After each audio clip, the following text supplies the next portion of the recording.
ഇന്നൊരു നാരങ്ങ അച്ചാറാണ് ഉണ്ടാക്കുന്നത്. അതിനാവശ്യമായ കുറച്ച് നാരങ്ങ, വെളുത്തുള്ളി, കാന്താരി, ഇഞ്ചി പേസ്റ്റ് ഇതെല്ലാം കൂടി എടുത്ത് ചട്ടി വെച്ച് കടുവൊന്ന് പൊട്ടിച്ചതിന് ശേഷം ഇഞ്ചിയും വെളുത്തുള്ളിയും കൂടി ആ പച്ചപ്പ് മാറുന്നത് വരെ എണ്ണയിലൊന്ന് ചാലിച്ചെടുക്കണം.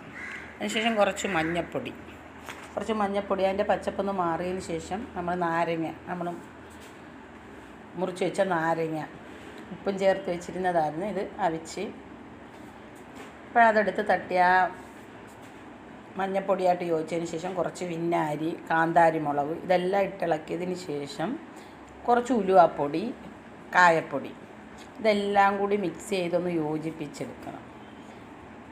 ആവിയിൽ ഇതൊക്കെ ഒന്ന് വെന്ത് കിട്ടിയാൽ നമ്മുടെ നാരങ്ങ അച്ചാർ എങ്ങനെയുണ്ട്? നിങ്ങൾക്ക് ഇഷ്ടപ്പെട്ടെങ്കിൽ ലൈക്ക് ചെയ്യുക, സബ്സ്ക്രൈബ് ചെയ്യുക, കമൻറ്റ് ചെയ്യുക.